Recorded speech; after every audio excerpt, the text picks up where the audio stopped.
tell the Caravan of Dreams story, gotta give a little bit of history about my relationship with the Caravan.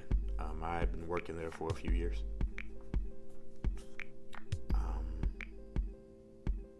It was a great opportunity to meet people in the business, a lot of the legends,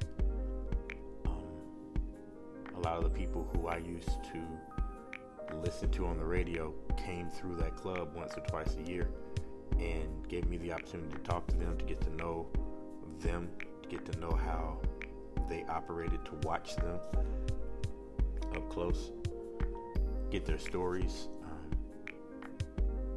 I remember one night Najee stood on that stage and he talked about how grateful he was that he never signed with a record label, because he could do anything he wanted. As long as he could pay for it, he could make any projects he wanted.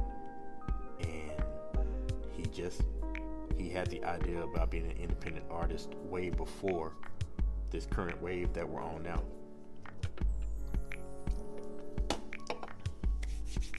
Anyway, I worked there for a lot of years. I enjoyed working there. 2001, the summer of 2001, we had this big meeting and they let us know that the club's closing. Fast forward a few weeks, I'm having a conversation with Ethel, with Chris Cheney, and she just basically says, "Hey, do you have a band?" And I say no. But why? She says, "Well, we know you play the sax, and we know you're all right. We got Larry Carlton coming through one night, and we're thinking about having an opener. We wanted to know if you could open. Larry Carlton is a legend in smooth jazz, and it was a sold-out show already. At that point, when we had that conversation, the show was already sold out.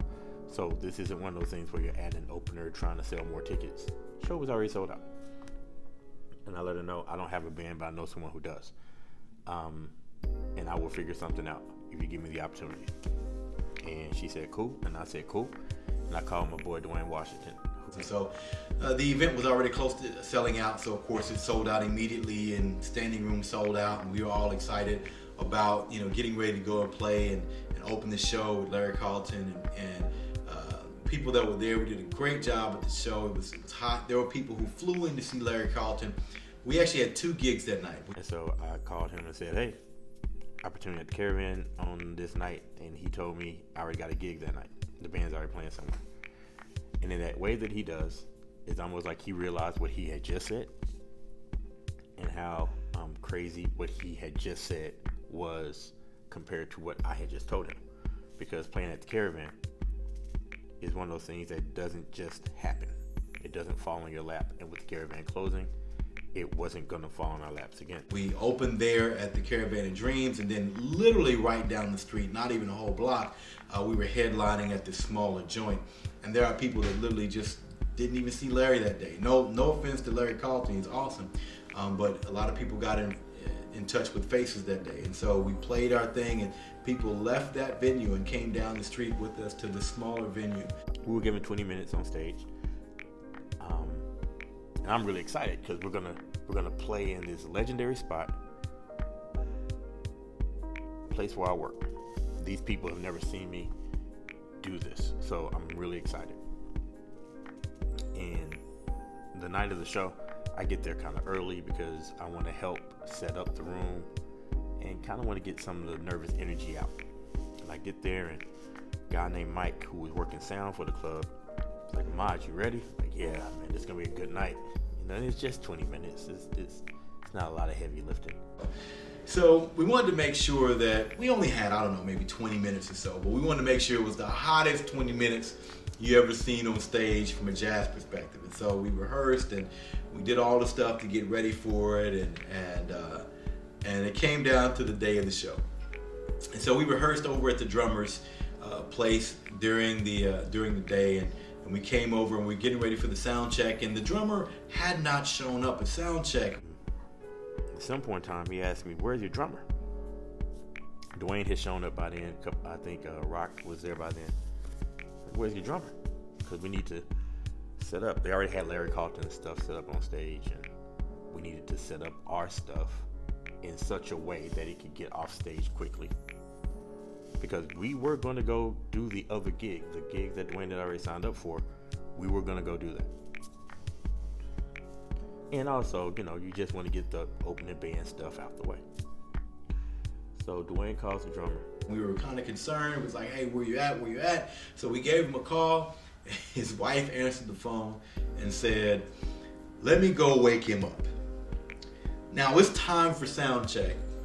At that time, the biggest event we have ever played at the Caravan of Dreams. Everyone in the Metroplex knows the Caravan. And this guy is asleep when he's supposed to be at sound check. So we said, okay, whatever, just get here, gig starts at, let's just say it started at 6:30. When he walked into the Caravan of Dreams, he walked in looking sharp, had his suit on, had his lady with him, and had a pair of drumsticks. The guy doesn't have any drums, okay? We literally rehearsed at your house saying what we need to bring. He shows up to the gig with no drums. Mike is looking at me like, man, what's your drummer gonna do? I'm like, I don't know. And Mike's like, well, maybe he can talk to Larry Carlton's drummer, and maybe, he'll let your drummer play his set. I'm like, okay. So I tell the drummer, hey, you gotta go talk to Larry Carlton's drummer. He asked me to go do it. I tell him, nope, I didn't leave my stuff at home. I have what I need. If you're gonna be a part of this gig, you need to go fix this. So they go have a conversation, and it's getting closer to the time for the show to start. And our keyboard player hadn't shown up yet. He was notoriously late, but this was later than normal. It literally is 6:30 now. It's time for us to start playing. He's not there. The only thing that saved us is that there were so many people. The venue came to us and said, hey, can you guys delay starting for a little while we get everybody situated? To that point, of course, we said, sure, absolutely, we can delay, not wanting to let them know that our whole band isn't even here yet. So around about 6:35 or so, our keyboard player shows up, and he straggles on stage getting ready for a sound check. And